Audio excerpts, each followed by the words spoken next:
All right, and we're live here with Vivian for another typology interview. What's up, Vivian? Feeling. Oh, it seems like it's lagging a little bit. A lot of nerves. Okay, great. Oh. Sorted out some technical issues, and here we are. So here we are is in South Korea, right? How'd you end up there? Yeah. Vacation gone wrong? No, I'm actually teaching English. I found out about it in college, and so I was like, well, I don't want to teach in America, so I'm going to go across the world. Okay. Get myself out of my comfort zone. So you were already planning to teach English, and you decided to teach it in a foreign country? I was planning on teaching, but this kind of fell in my lap, and I was just like, oh, that is an option. Right. And I've been living in the same place for like 20 years, so. Prior to being in South Korea. Right. So how long have you been there? I've been here since my brain just froze. What year is it again? It's 2020. 2019, last year. Uh-oh. Okay. Getting a little bit of lag, it seems. I don't know if it's on my end. Yep, there's lag. Oh, there it goes. Well, we are... I'm stealing Wi-Fi from Dunkin somewhere Donuts. Nearby. I mean, I wish, but it's 30 minutes walk. That I can't steal it from there. Yeah. I heard you're an avid Dunkin Donuts fan. Oh yeah, I have one donut left in my refrigerator as we are speaking. Is that a lifelong passion you've had? No.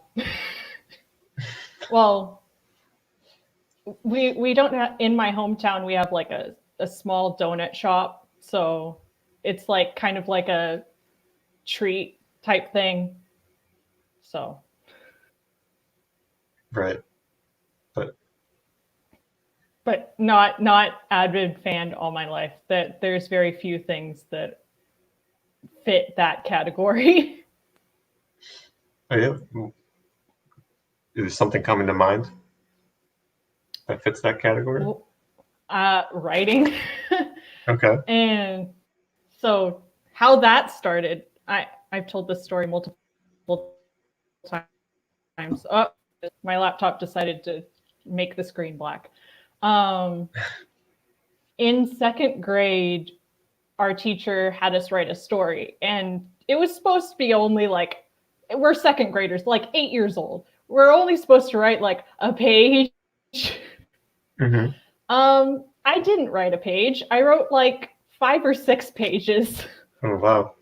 And it turned into like this whole like short little baby chapter book. I still have it on my shelf at home. I drew a picture for it and all these things. This is like your first novel. Yeah. And it's what started me on just continuing to write. Like, it was like blew my mind that, oh, I can write for fun. I don't just have to read books. I can write my own story. What? So. What was that story about? Have you heard of the Boxcar Children? I've heard of it. I don't think I've ever actually read them. I know the books were like laying around. It didn't seem appealing to me at the time. They weren't appealing to me at first either. Yeah. My mom actually paid me to read the first book. Nice. Because I just didn't want to sit down and read. I just wanted to go do other things. Mm-hmm. So, but that's what got me into actually reading. So the story. The story was basically, at the time, I was going to go to summer camp that summer for the first time ever. So I was like, oh, I like the Boxcar Children, and I'm trying to figure out what summer camp is like. I've never been. So I wrote a mystery story about me going to summer camp and meeting the Boxcar Children. So it was like a fan fiction. Oh, okay. Fan fiction Boxcar Children. Yeah, that's, as an 8-year-old, it made sense. Yeah, that does make sense. It's like if I was into Harry Potter or something, it'd be like, oh, I'll just like write a side story to Harry Potter. Yeah, basically. I mean, there's like hundreds of Boxcar Children books. Yeah. They're only the first 19 are canon. The rest are written by ghostwriters. Anyway. Right. Do you have a lot of Boxcar Children knowledge? Do you like to break out at parties? Really? No. Like, who does that? I was checking to see if it was you. I know facts about Boxcar Children, like, oh, only the first 19. That's all I know, is that the first 19 were by the actual writer and the rest are not. That's all I know. What, do the Boxcar Children have names? Violet, Jesse, Henry, Benny. Which one's your favorite? I'm trying to. I think I liked Violet. She was like quiet. She was the shy one. Benny was loud. Henry was. What was Henry? The older one. And Jessie was the bossy mom. Okay. So I like Violet. Were they all written to be likable characters, or were like some of them not likable? The only unlikable characters were like villains.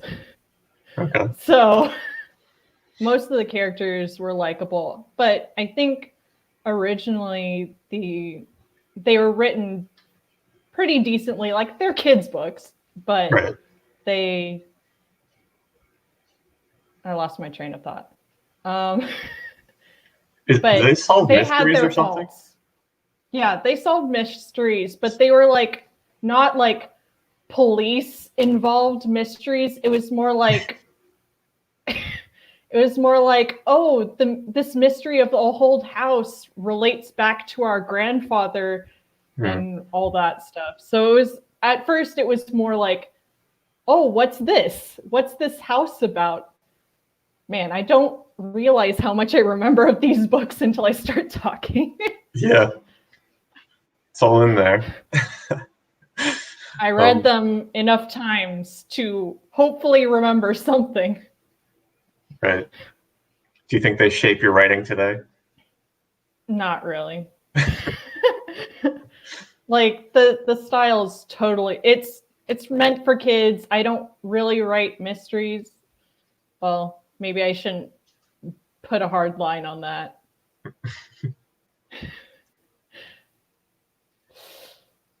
I mean, maybe. I don't know. You're not sure if you write mysteries or not? It's a mystery to you whether you write mysteries or not?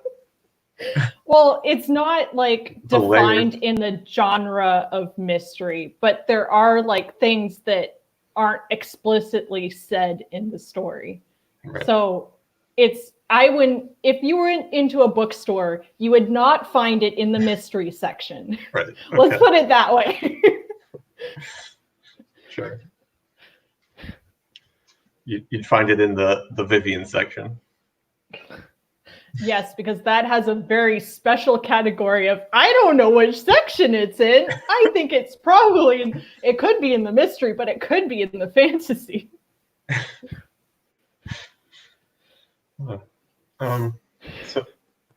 So you don't write mysteries. What do you write? I guess I would classify it as kind of, at least the one I'm writing right now is almost like self-discovery. What's the term? I had the term and I lost it. What is the coming of age stories? Yeah. So the one I'm writing right now is that, but the others I write are like wildly different, at least in my eyes, because there's like one where it's like fighting the government, and then there's another one where it's just like more government fighting. I think I have problems with systems if I look at my writing. Well, you did have technical issues. Oops. So when you're fighting the government in the book, are you fighting like against the real government, or is it? Because I thought you said something about fantasy and sci-fi to me, but is this taking place in the real world? Okay, so the book I'm writing right now is have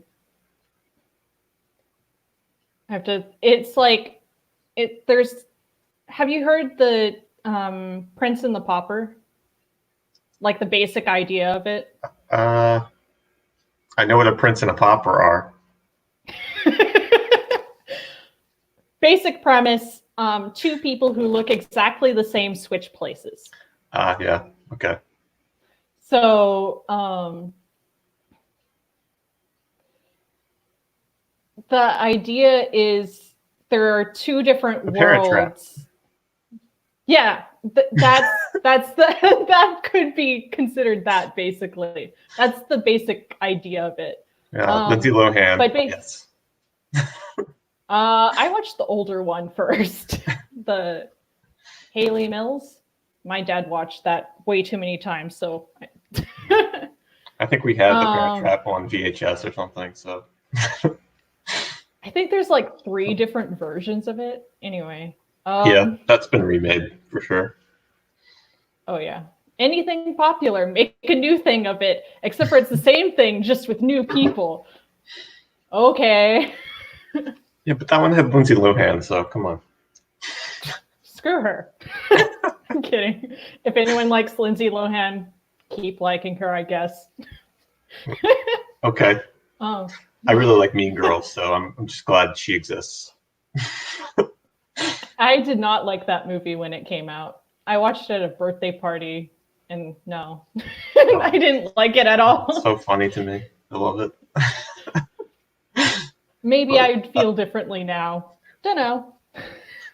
I'll try and get you back to Prince and the Pauper that you were talking about.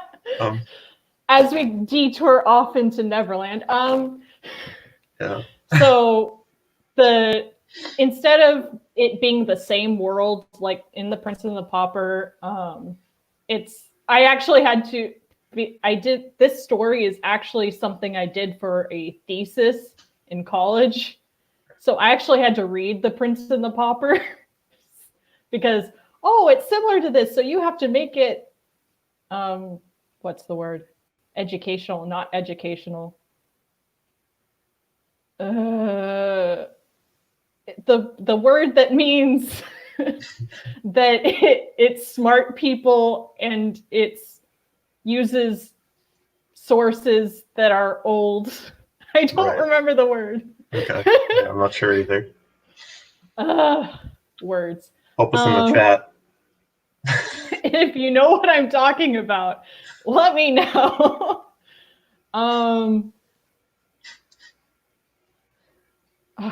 Derailed again. So fantasy. You did it to yourself that time. I know.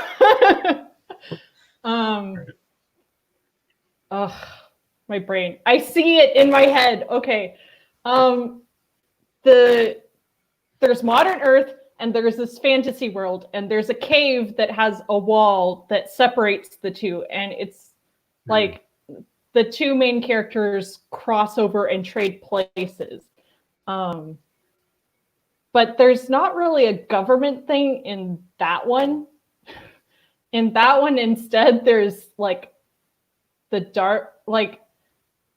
there's this basically the CIA, but it's not the CIA versus some dark spy organization of some sort. This is the one you're working on now? Yeah. Okay. But that's all in the background. The main focus is the two characters that switch places. So that's a little bit of a struggle trying to like match those two and make them cohesive, because it's like almost two different stories, but they're connected in the background. Right. Yeah, I guess before I was asking though, if like when you're writing about a revolting against the government, like is it a real government or is it a fictional government? I guess fictional technically, because it's never like modern Earth. It's usually some world I made up. So yeah, are they doing things that are like parallels to modern Earth in your terms? I wasn't intentionally doing that, but lately one of the stories really kind of matches up with some things going on. So I'm just like, Not intentional, but it happens. Okay. So would you say you're often inspired by true events, or where does your inspiration come from? Not really true events. I honestly don't remember where some of the ideas came from. I know some specific ideas came from dreams that I've had. Others are like, I see something or read something or listen to a song, and I just like take the idea and kind of like twist it into a story that I want to write. Interesting. There's only one story that I know is specifically inspired by a dream. The rest are just kind of, I don't remember their origin at all. Yeah. One of them was just, I wanted to write a fantasy story, so it was fantasy. Ta-da. How'd you get started with that then? Like, so you're just like, I want to write fantasy. Seems so broad. Well, I didn't think of it like that. I just liked stories that kind of were set in other worlds. I don't exactly remember where that started either. Okay. Well, so do you normally start with characters, or you like think of a large idea and then try and like build on that, or do you have any sort of process? Kind of do both. Do you have any process? I feel insulted now. Well, I realize I'm just like guessing what your process is and asking if you do that, and I can just ask you what you do. Well, I'm going to use Teach me the how story to write. Good luck on that. You're a teacher. So I hate it. That's why I'm quitting. Okay. Oops. Well, teach me for free. No, You'll like that better. I take it back. I like teaching things that I like. So, like, exactly. So, like, oh, I'm going to get distracted from my other point. I'm going to come back to that later.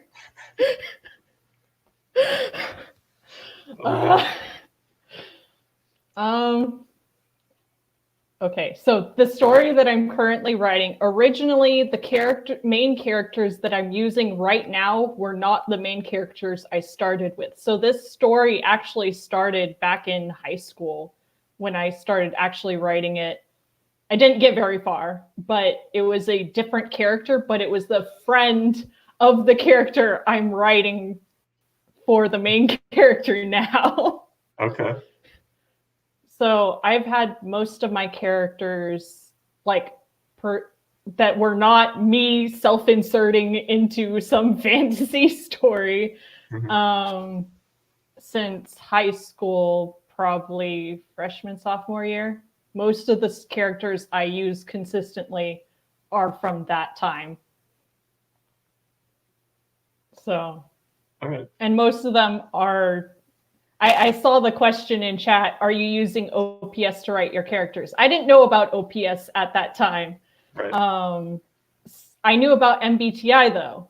So I do know the types of my main characters in MBTI. So if it falls into OPS, maybe not, but the main character in the book I'm currently writing is an ESFJ in MBTI.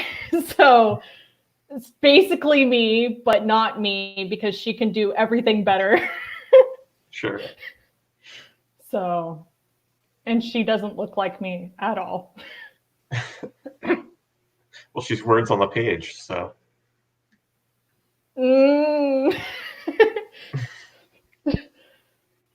I guess. Do you have a very specific image of what this character looks like in your head? Yeah, that's gonna. The problem is I have like very specific images of certain things in my books, but I never can like describe them with in the right way for anyone else to like see the same things I do. So it's just like a matter of, well, does it make sense? Is it a good story? Fine. If you get the basic idea of what this looks like, fine, whatever. Right. So you don't just like try and be more detailed to make up for that, or you're just kind of giving up? Well, I do know that in college we had a writing group, and often the critique was, you need to explain this more. For you? That was you? For my writing, yeah. Okay. But also one thing that I wrote, a specific scene that at that time I wrote was like the people crossing over into the new world. And apparently I didn't put enough emotion into it. And they were like, I don't see them feeling anything.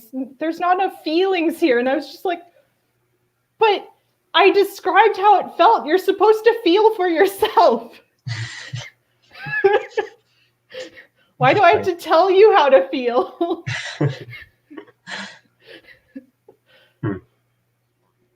Someone else, so most of the people were saying that. One person was like, oh, I could like it because it's kind of like a RPG,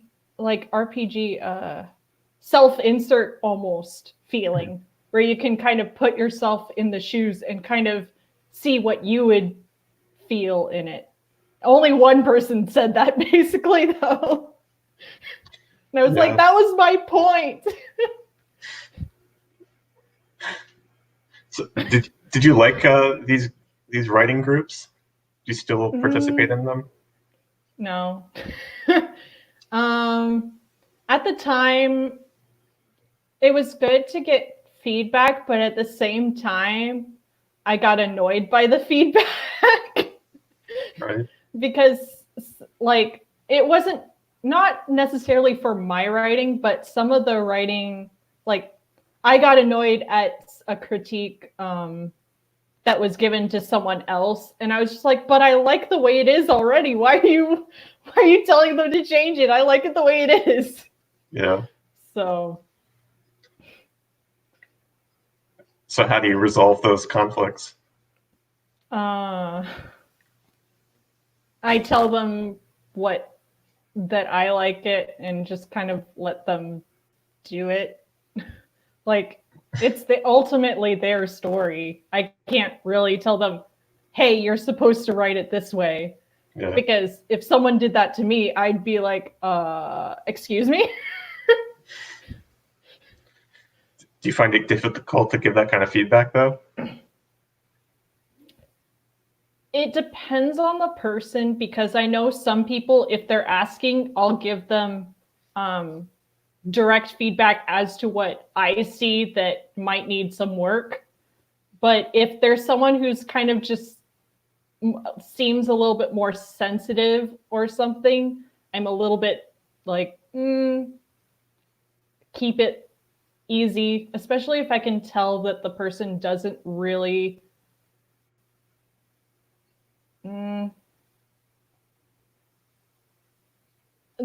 won't really listen anyway, like me. So you can tell they're like you. don't want to change there. A little bit. So how do you know that? How do you know who's going to be more receptive to feedback? Just your experience with them, or more like just kind of knowing the person, or like how they come across.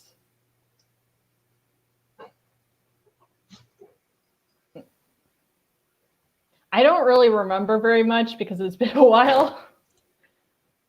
So okay. I can't really say exactly.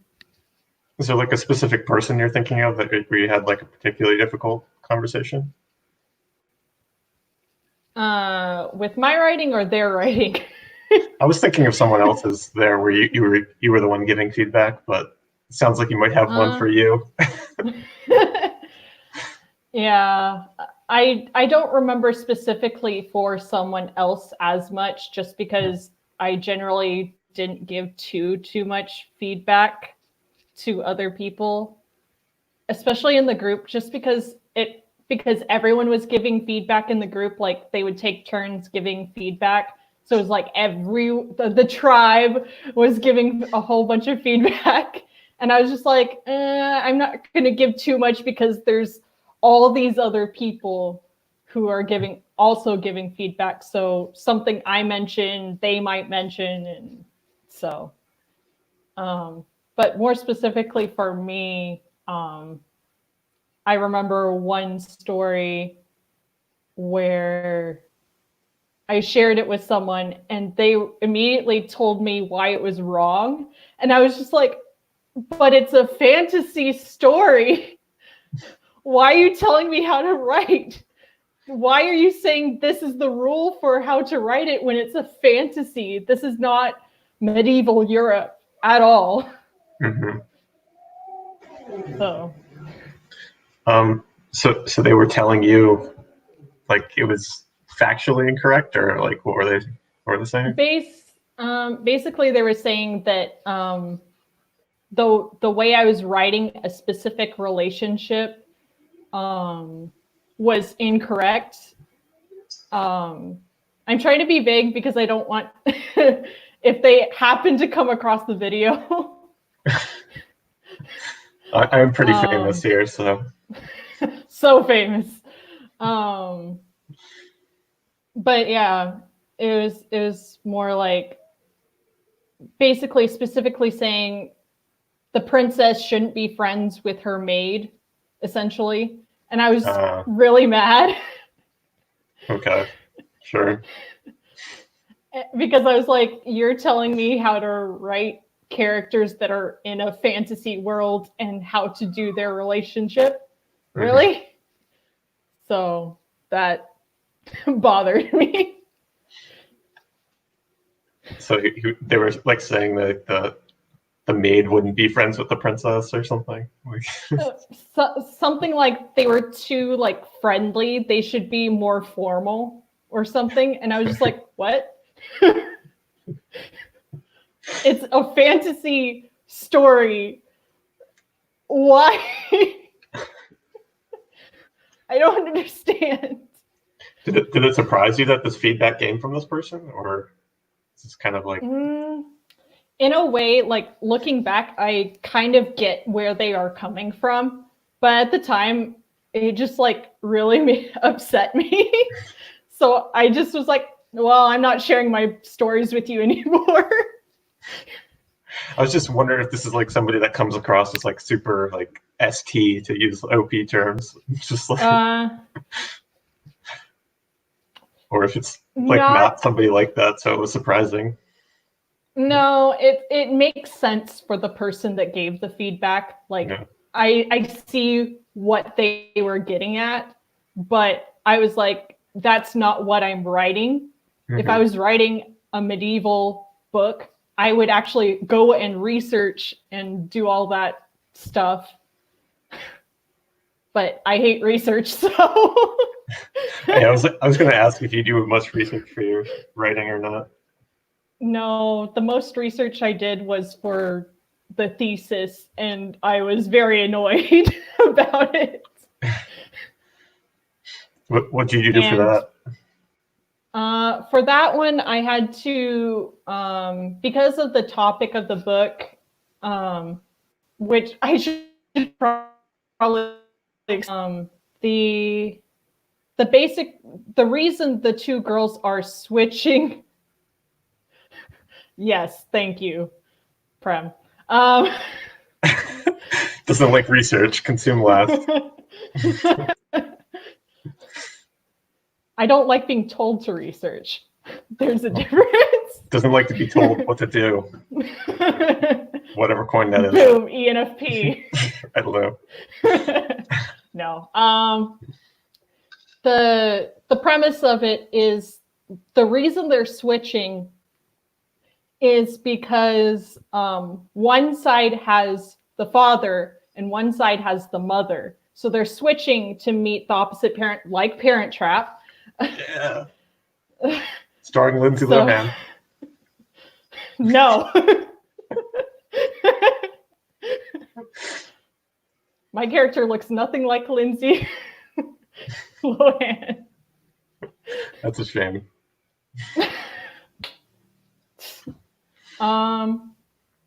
So I had to research about the stages of grief, because that's a big theme that kind of is in the story, because it's like in Steam, why? That goes in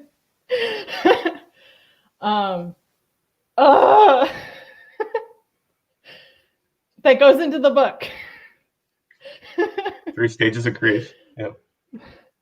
And also I had to research The Prince and the Pauper because it's a classic novel that had the basic idea of two people switching places. So I needed like a primary source, I think it's called.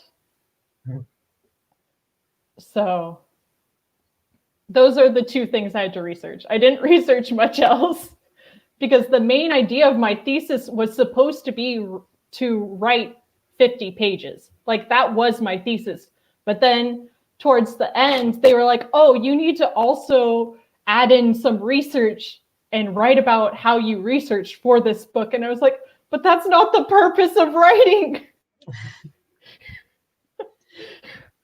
So I had to write a whole extra like 8 to 10 pages with telling about I got distracted by the chat.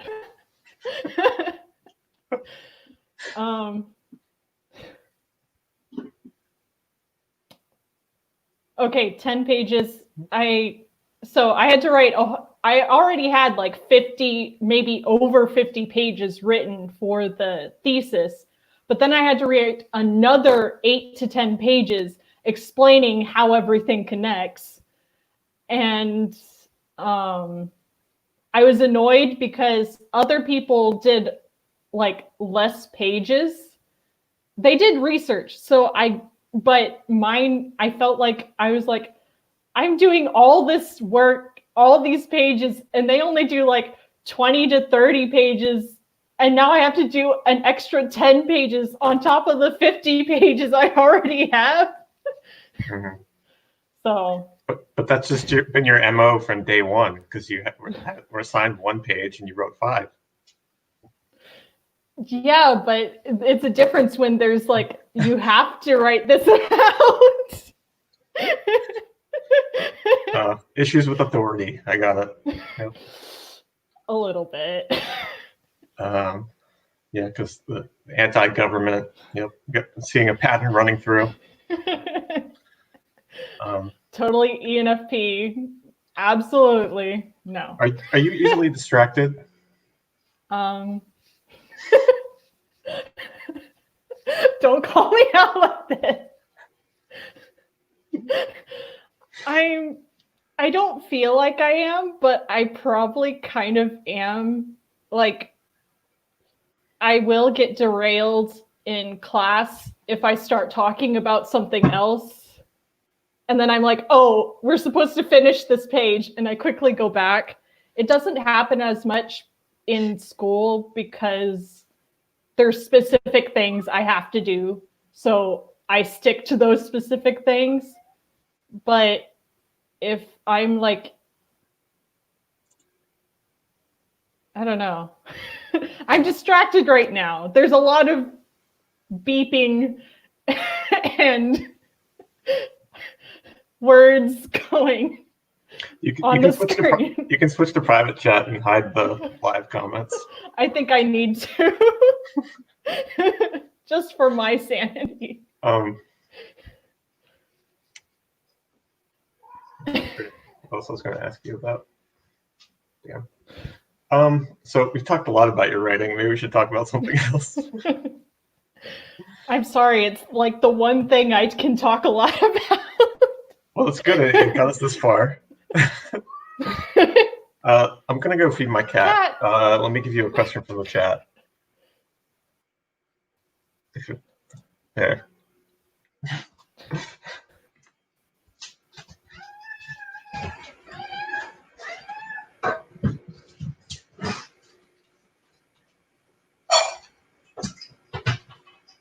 If it wasn't a fantasy world, would you take the advice on how to write the characters?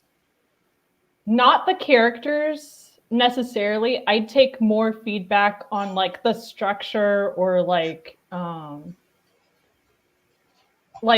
say it was set in a medieval world. I would make sure to research to make sure that it was consistent with historical stories. So that advice I would take, but not on characters. You can't tell me how to write personality. Oh, I was thinking about asking, like, with the MBTI in your characters, like you say one of your characters in ESFJ, for instance, like, do you ever ask anyone if they also see that in your character, or are you just using your own interpretation? Well, do you have objective personalities in your book? Well, I will say that my characters, I was told by a friend of mine that the characters were that personality type. It wasn't me deciding what personality they were. I kind of wrote them and then looked back at how they acted, and I was like, oh, I can see how they are this personality. So it wasn't intentional. Okay, so you're not like using those as guide rails to make your characters more consistent or something. Yeah, which that's makes for them not to be very consistent at the beginning when I'm first starting to write them. Yeah, that seems difficult. In terms of the writing process, I've never tried to write a novel, but that's like something I like have to figure out who this person is so that I can like write them accurately in each scenario. I'm like trying to do that with D&D right now. Yeah, I never go into it typing, like trying to create a specific type usually. And when I do, it really screws up the character. Because they ended up being like worse, like all the worst traits of that personality. It becomes like too much of a stereotype. Yeah, basically. I mean, my character kind of comes off as a stereotypical ESFJ, but that wasn't intentional. It was just how she turned out. So. Okay. We did get some more questions from the chat here. Who would you want to play in a movie about your life? Nobody. I don't want a movie about my life. But it's so exciting. You're living in South Korea now. I don't think my life is that exciting. It's eh. Okay. So documentary only, and you'll play yourself. Even worse. I don't want to be in a movie. As myself. You're in a movie right now. This is different. It's an interview. There's a lot of interviews and documentaries. So. Ugh. Do you like documentaries? Not really. Did you see Tiger King? No. And I don't plan on it because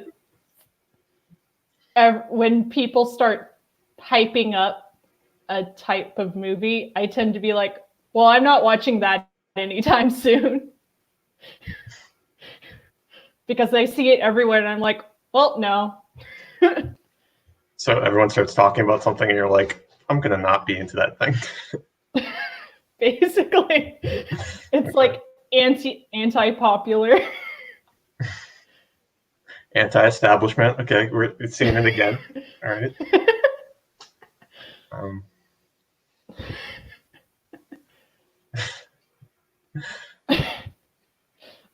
I don't know what that says about me, but problematic maybe. So how about if you were to star in a movie, what movie would you want to star in? I probably would like the first thing in my mind that came to mind was like a live action Peter Pan. Was like, I like the idea of that. Not necessarily playing in that movie specifically, but the idea of like a fantasy world where you're someone else. I generally like, I mean, a lot of the books that I read were basically escapism because I hated the real world. Okay. Gotta escape from the government. Sorry. The government's out to get me and I need to turn off my camera because they're watching me. I'm really forcing this storyline now. Anyway. How about this? Time for a serious question. What has been one of your big discoveries in life so far? Okay, so I do have a very specific example for that. So one of my bigger discoveries, I guess, was back in high school. And I was friends with someone and I kind of felt like I became someone I wasn't. And I finally was like, this is horrible. I'm not doing anything for myself. I'm doing everything for this person. And I'm just like watching how their moods are and making sure that I match their mood. And if I don't match their mood, hell will break loose. Mm-hmm.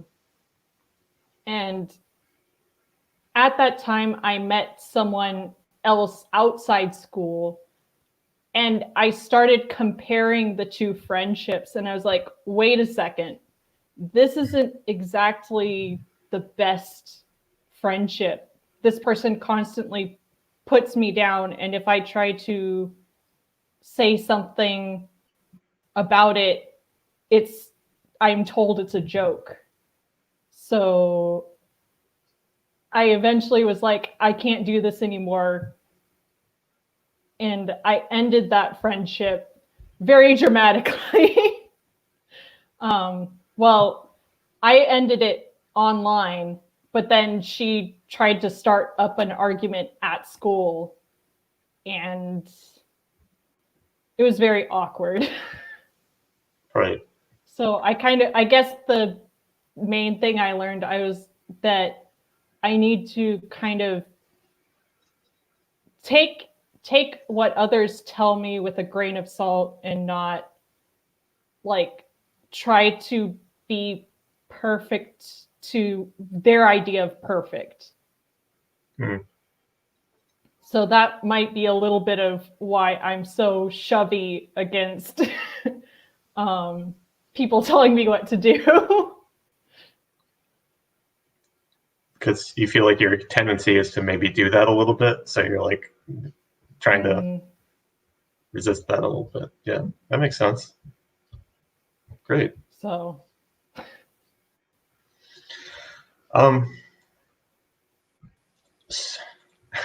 so yeah, we were deep into the writing. How do you like being in South Korea, just like in general? like I How would you describe it like compared that. to the United States or where you used to live? Okay. Where was that? Well, where I used to live is like a small town in Texas. Okay. So basically, like everybody knows everybody. Very, very, very small community. And so moving here, it was like moving from almost feeling like country to city. So the main difference I see, it's about the same, like it's just as quiet here as it is there. Like it's not loud where I live. But I'm not in the middle of Seoul. I'm like in a town off to the side of Seoul.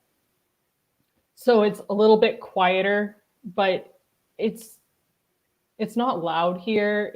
I think the biggest differences I noticed were like when I came back home for a vacation from Korea, the biggest thing I noticed was like the space. Like going into Texas, like there was like miles between each house. Right. And then here it's like everything's right next to each other. And if you walk one step too far, you're going to miss the place you were trying to get to. Mm-hmm.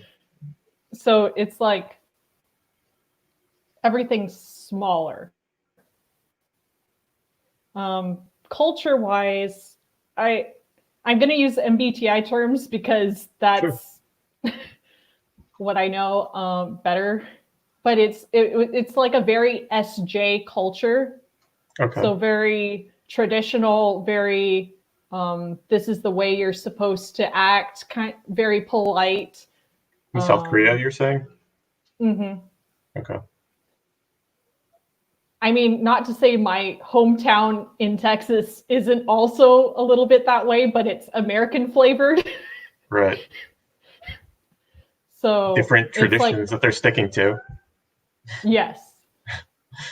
I'm going to be so messed up when I come back to the States because I'm used to, in Korea, they hand things to you with two hands, or like they hold their arm and then they hand it to you with one hand if they have to reach out as a gesture of politeness. And instead of like waving, to be polite to older people, you bow.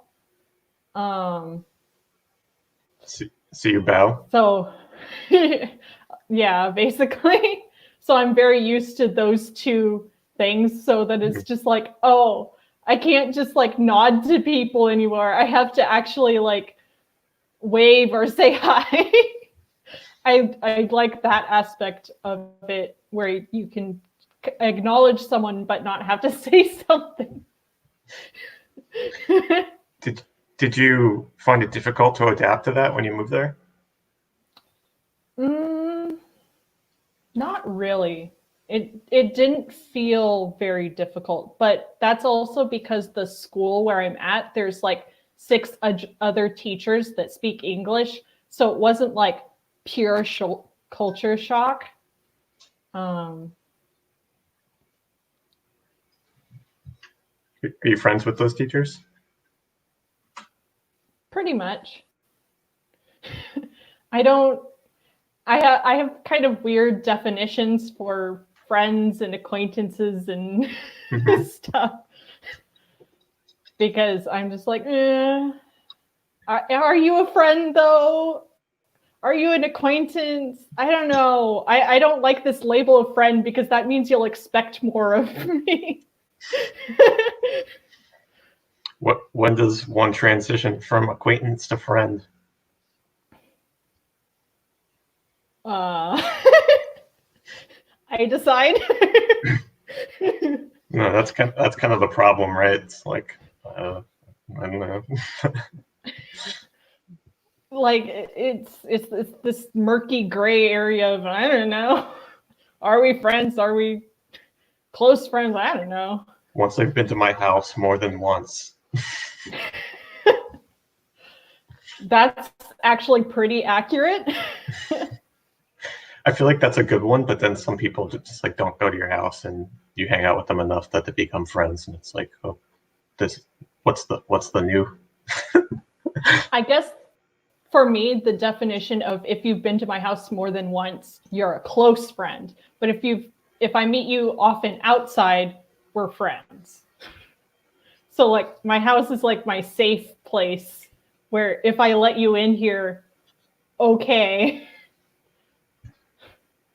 All right. So what was the hardest part about transitioning to South Korea? I feel like I'm surprised how easy it was for you. Well, for one, it took me maybe 2 months. Sorry, it's lagging a little bit. I think the hardest part was, thank you, Korean internet. Dang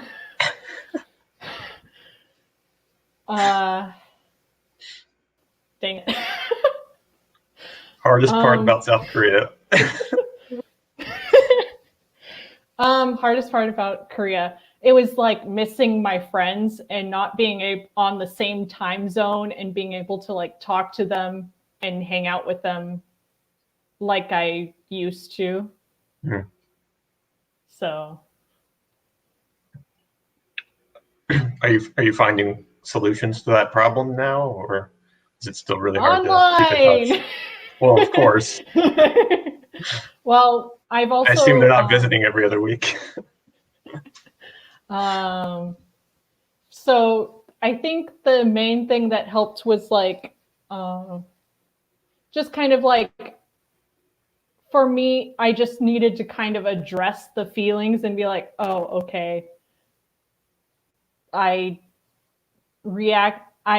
been kind of ignoring them in favor of getting things done. And now I need to kind of deal with them.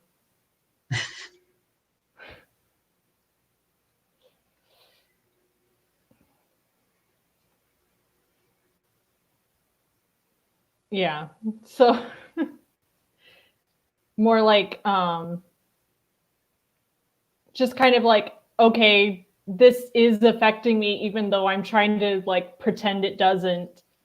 And also at that time, I got into a specific community in Discord and I became really good friends with some people there. One of them is actually listening to this audio wise. Hello. So hey, Cody, calling you out, name.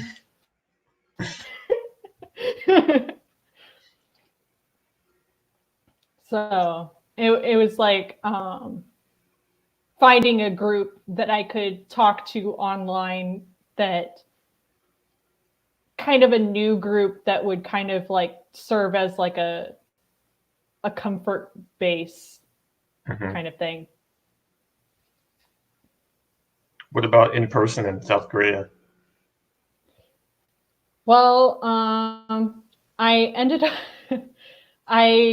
so my school is connected with a church. So I made a friend through the church. So that helped. And I also, towards the end of last year, I was like, let's give Bumble a try. I've never done this dating thing. I hated it. I knew I would hate it from the start. Like I was like, I'll keep an open mind, I'll try it. But both times it was like, this isn't going to work for me because I have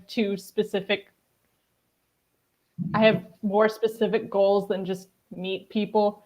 But Bumble has I don't know if you knew, Bumble has a friend side of Bumble. So I made a friend through the friend Bumble, and Okay. we're still in contact, but she left Korea this year. So I was like, no, one of my friends, come back. Didn't you say you've only been there a year? Or I guess they left this earlier this is year. my second year. Okay. This is my second year. Yeah. I came here last year in March, and I went home this year in January, and then came back to Korea in March. Okay. So it was fun sitting, not teaching for like a month because of coronavirus. Yeah. Did you get a lot of writing done? No. Okay. I knew that was going to come because I immediately thought, oh, I did think when I had this like month of time, I was like, oh, I could do a lot of writing. I didn't write. What did you do? I feel like I found OPS about that time. Oh, okay. So I like deep dived into like I knew about OPS last year, but I didn't join until this year into the actual class. And then I joined the Discord, and here I am. Yep. Oh, okay. So that wants to know how you feel about the food over there in Korea. I'm vegetarian, so I don't Okay. eat raw. I wouldn't eat raw meat or fish usually.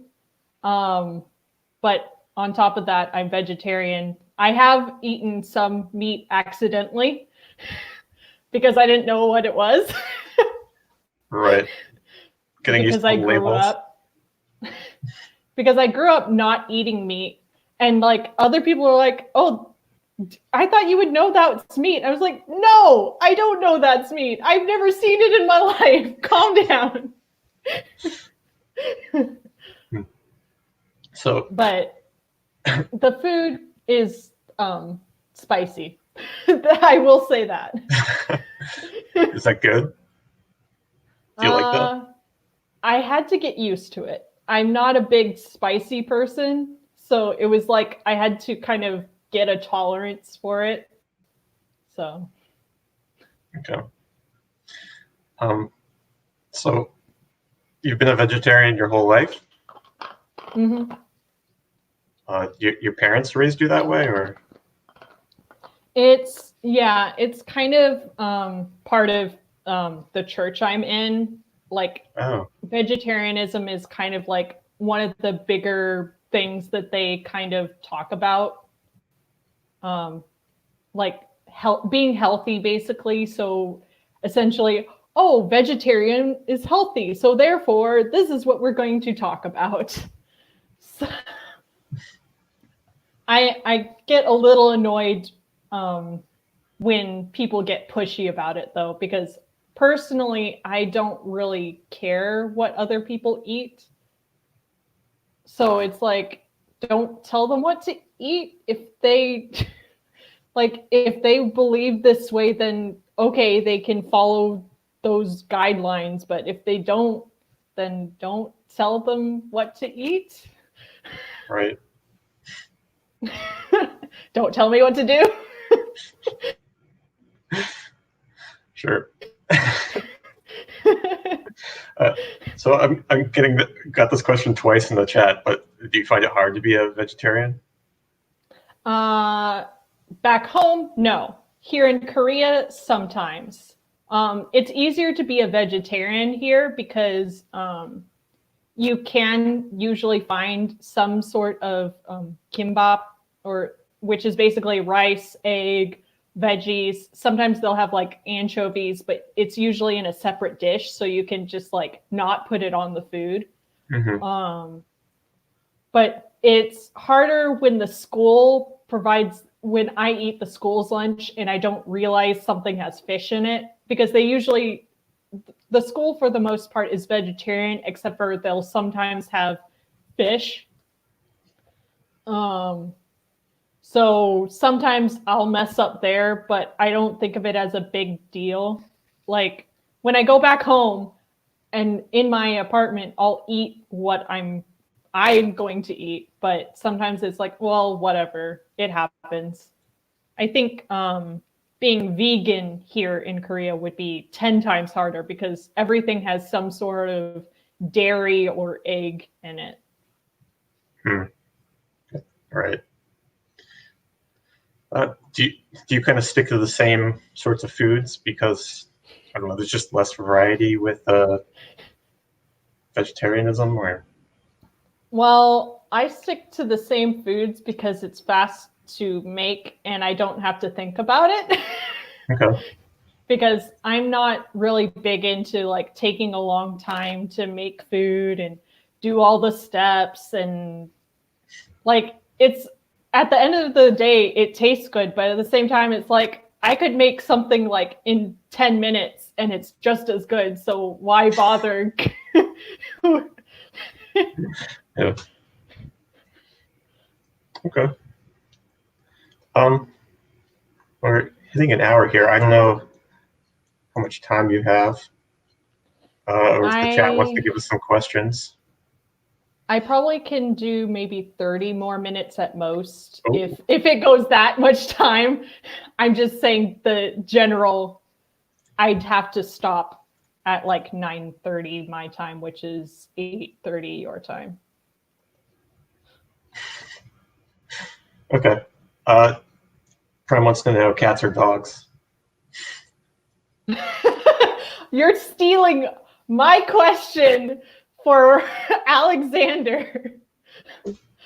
That is not inspired. Cats. Cats. Okay. Cats. Well, mostly because I do have like a very specific reason for this. Okay. So back when I was little, I really wanted a cat, but my family got me a dog instead. And I was like, but I wanted a cat. So you neglected this dog your entire life, and then moved to South Korea to get away from it. No, my dog is passed away. So. Oh, sorry. Yeah, it's been a while. I don't like that memory. Okay, I have a black cat. So that she's my favorite. She's my baby. She's stupid. She's with you there? No, she's back home, so I don't see her. Last year I went to a cat cafe, so that helped a little bit. But this year it's like, well, COVID, so maybe not. Yeah. Oh man. Is your family worried about you out here in South Korea? I know some people were a little bit, but I was just like, well, too late. Because I already signed the contract. So I was just like, well, I can't back out now that I have my contract. And I don't like the idea of like breaking a contract just because. And besides, they had better system for dealing with COVID. So.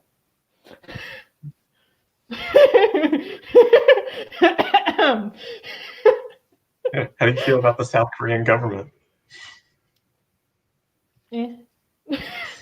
I mean, I don't care. They don't affect my life very much, except for they changed like how we are supposed to run the school, which actually doesn't bother me too much. Just because it's shortened the time I spend in class. And it's put all classes online, which in some ways I like better because then I don't have to do a lot of crowd control, which had happened a lot in the classroom last year. There was a very specific class. There was a very specific class that just did not want to learn, did not care. They don't get a grade for the class, so they didn't care, which I understood. So it was just like, well, what am I supposed to do? I understand why they don't care. I don't care either. So it was just kind of like, well, I guess I have to get them to talk, and it was a very chaotic mess. And I was just like, ugh, I hate this so much because it was just like unstoppable force versus immovable object. And it was just like, it's not going to change anything. So they were just there to learn English, but didn't get a grade, or? Okay. So you just wanted to get them talking in English? Basically, the goal is to get them to speak English and to learn more English vocabulary. That's the basic premise. But their grade that we give them for tests we give don't affect their like school grade. So it's almost like English is like an elective, a mandatory elective. Right. So kind of like mandatory Spanish classes. Okay. And so yeah, you were just not into it. The kids weren't into it. Nobody was into it.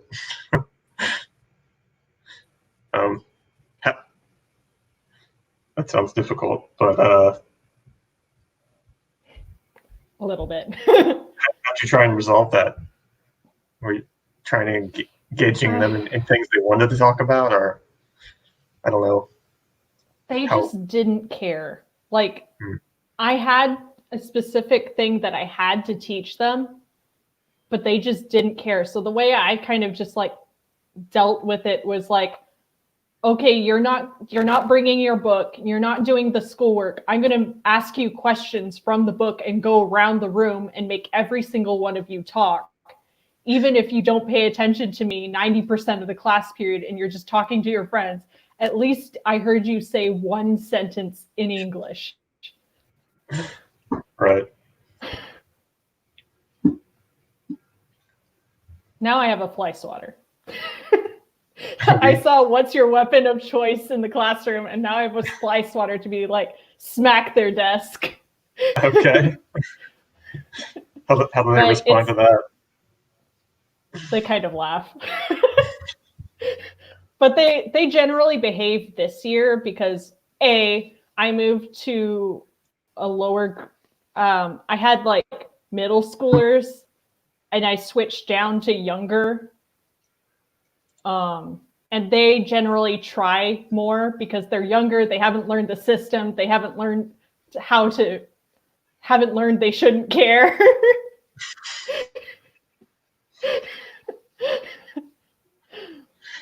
So they're more fun than the older kids because they're a little bit more excited. They're like, ooh, it's new. We just came from elementary school type thing. So it's like they're in that zone where it's like fun still a little bit. Mm-hmm. Do you find it difficult to motivate others to engage with something? Like you want them to engage with this English class, but sometimes, yeah, because my usual choice is to be funny, and if they're not laughing, then it's just like, well, that fell flat. Right. can relate to that.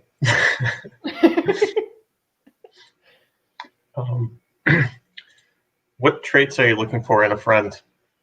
Do I have them? No. Kidding.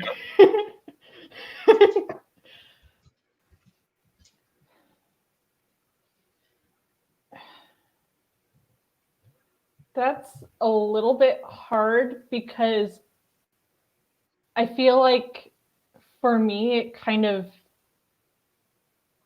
I think the most important trait that I value in a friend is when I can talk without someone arguing with me.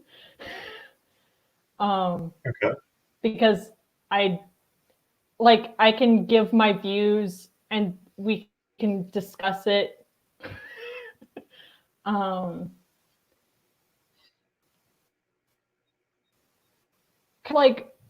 like the value of looking at something and trying to understand it rather than saying whether it's right or wrong. Because I have very few things that I'm like, this is what I Cody, be quiet.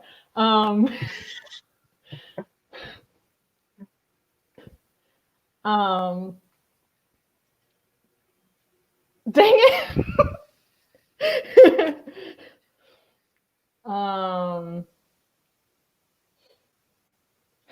Value in a friend.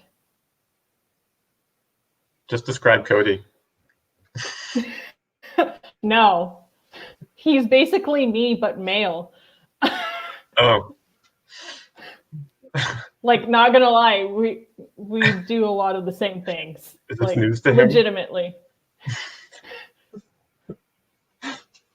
Okay.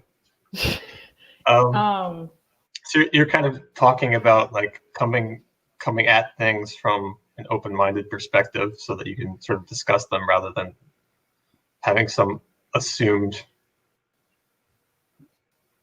like level already when you come to the discussion and you're just talking past each other. So yeah, that sounds like what I'm hearing. I don't know what the word is for that either, but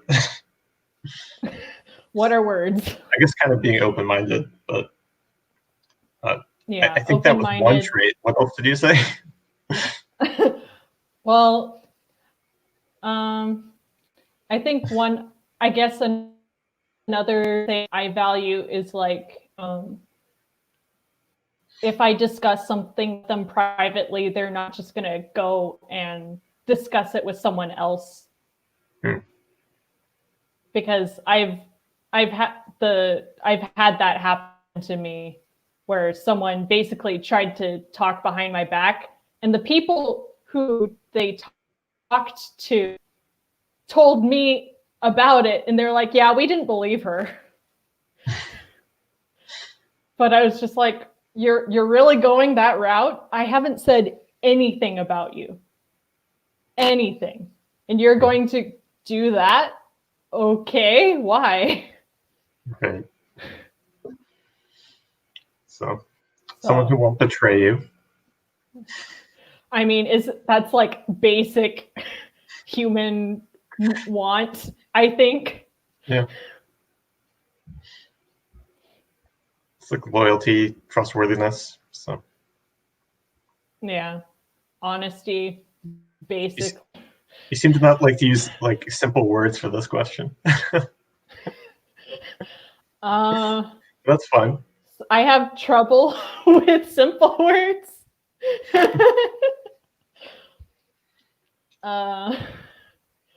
Maybe because I read too much. Would you call yourself I have succinct? What? Would you refer to yourself? Yes. No. I've always had trouble like making things more shorter.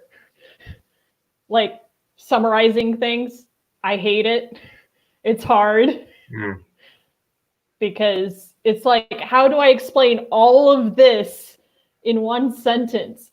I don't know how. There's like 10 steps I went through to get to this that I feel like they're important, but maybe they're not, but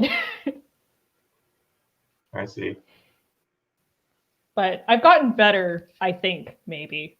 I don't know for sure. Cody, has she gotten better? I don't know. The government's controlling me. So that wants to know if she meets this criteria and is your bestie on Discord. See, you're putting a label on it. You're calling yourself a bestie. I feel uncomfortable with that. Doesn't like labels. Don't label it, even though I use labels all the time. Cough OPS, cough MBTI. Speaking of labels, how do you feel about tattoos?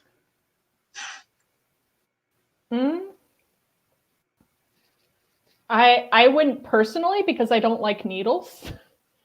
Or labels? But that's art isn't labels.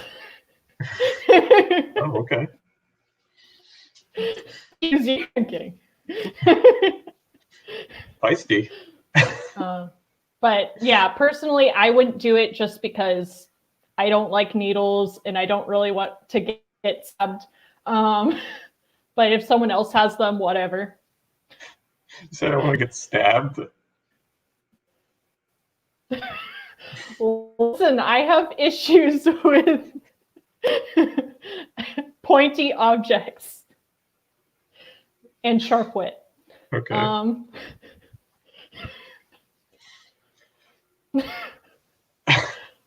right. I'll go back up to Amelie's question.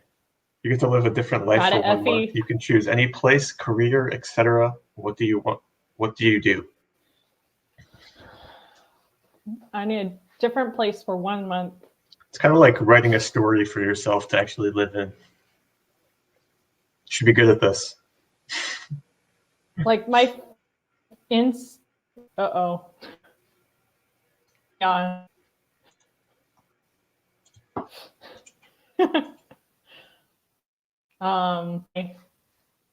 The buffering. So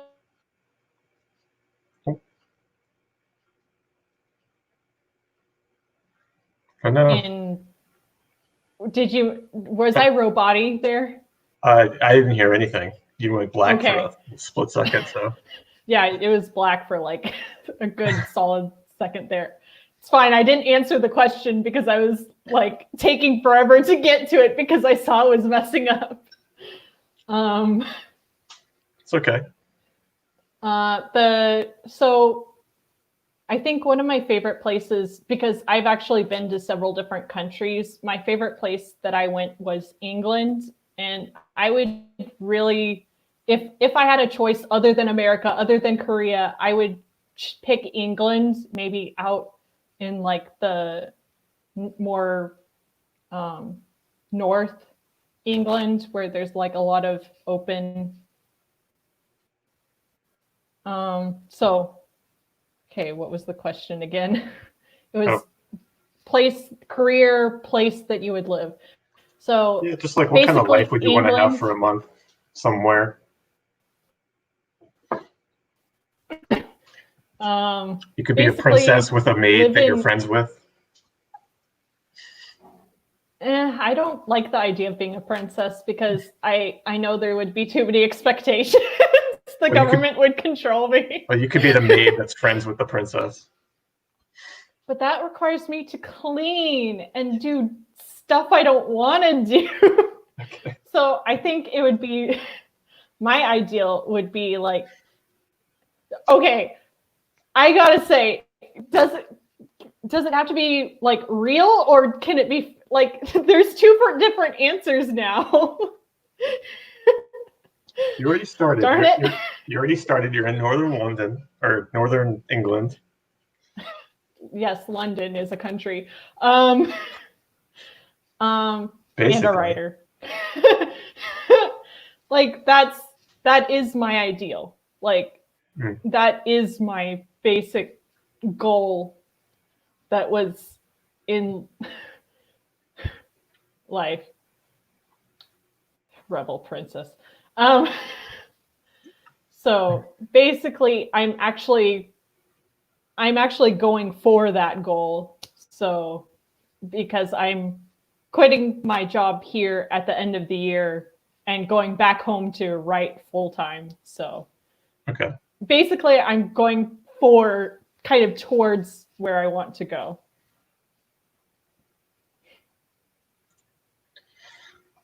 Awesome. I was going to ask you what was next for you, but we obviously tangented like a million times in this interview. So I hope this is watchable content. I don't know. I feel like I derailed this. What else? Oh. So what's next for you is going back to the States and writing somewhere? Are you going to go back and work in your hometown? For the time being, I'm going to go back home and I'm actually currently trying to complete the second draft of the novel. And then I want to get it as close to polished and edited as much as possible so that when I go back to America, I can immediately start sending out queries. So basically asking for people to the literary takes my book to publishers, because generally publishers don't take books from anyone. You usually have to have an agent that kind of represents you to a publisher. So that's why I'm trying to complete the book this year so that when I go back home, I can make sure to be ready, because it's going to take a while. Okay. Is there anything about your experience in South Korea that you think will help your writing in the future? I think in a way, I already last year, I kind of was like, oh, going to a new country is going to help me relate better to my character, who is going to basically be going to another country.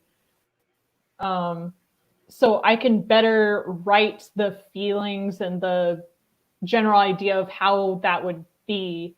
Even though it's not Korea in the book, it's a totally different culture, but kind of the idea of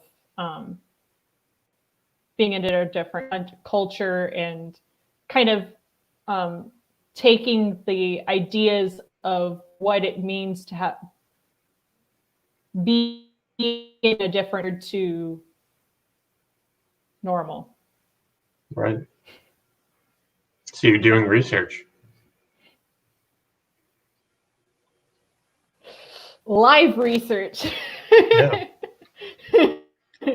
Something I want to do. Yeah, there you go. You found a way to do it that you like.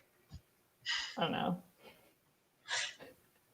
Should have just, when you had to work on your thesis, been like, oh, I have to go to northern London.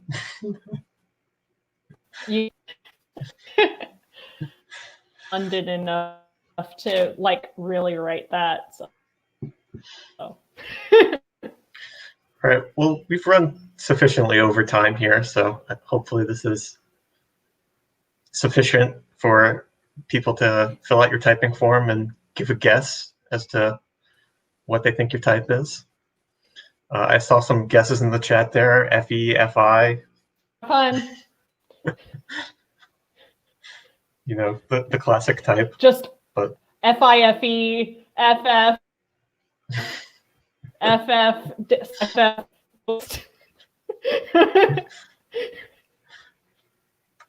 F something. Something. Do you have any last words for our viewers? Go to bed at a decent time. All right, good morning. All right, thanks everyone.